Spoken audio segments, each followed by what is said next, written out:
Ready start.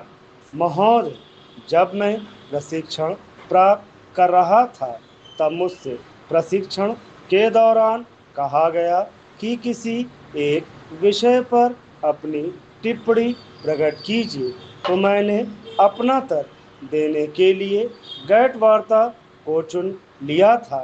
Gate यानी आयात निर्यात एवं व्यापार पर आम संधि जनवरी 1948 से प्रभाव में आई।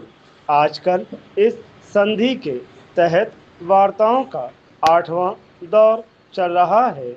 यह दौर 1986 से शुरू हुआ और 1990 में समाप्त हो जाना चाहिए था, किंतु यूरोपीय समुदाय और संयुक्त राज्य अमेरिका के बीच मतभेद पैदा हो जाने की वजह से कोई निष्कर्ष नहीं निकल पाया।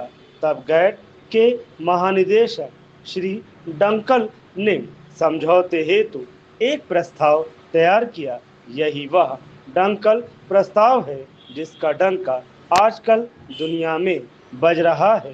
डंकल प्रस्ताव की एक और अनूठी बात यह है कि आज तक विकासशील देशों को अपने अंदरूनी बाजार की सुरक्षा की जो छूट थी, उसे समाप्त करने का प्रस्ताव इसमें रखा गया है। तीसरी अभूतपूर्व बात यह है कि पहली बार संपदा संबंधी अधिकार को इसमें स्थान मिला है। खेती में इन तीनों के मिले जुले असर गंभीर और दूरगामी हो सकते हैं। खेती हमारी अर्थव्यवस्था का एक महत्वपूर्ण क्षेत्र रहा है। हमारे देश के अधिकतर लोग खेती द्वारा रोजगार पाते रहे हैं। हमारे सकल राष्ट्रीय उत्पादन का बड़ा हिस्सा खेती से प्राप्त होता रहा है। गरीब देश होने के नाते भारत की अधिकतर आबादी अपनी आमदनी का बड़ा भाग अपने भोजन पर खर्च करती है। इसके अलावा हमारे कई उद्योग भी खेती से प्राप्त कच्चे माल पर निर्भर हैं। खेती मात्र आर्थिक गतिविधियां न होकर हमारे लिए एक सांस्कृतिक परंपरा हो गई है। यदि देखा जाए तो डंकल प्रस्ताव मूलतः उत्तर में स्थित विकसित देश के हित साधक है।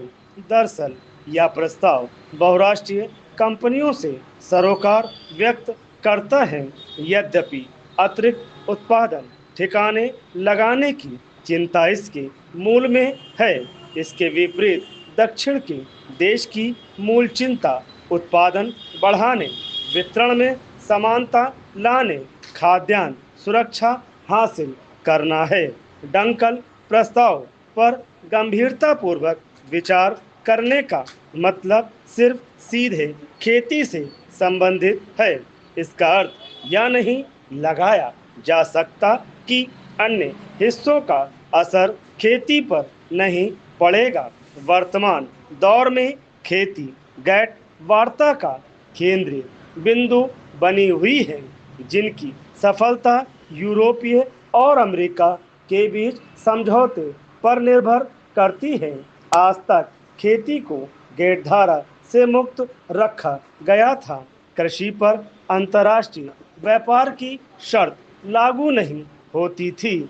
ऐसे में आज यदि खेती एकदम से केंद्र बिंदु बन जाए तो ऐसा लगना स्वाभाविक है कि शायद खेती एक ऐसे संकट में फंस गई जिसका अलग अलग पड़ गया राष्ट्र अपने आप कोई हल नहीं खोज पा रहे हैं।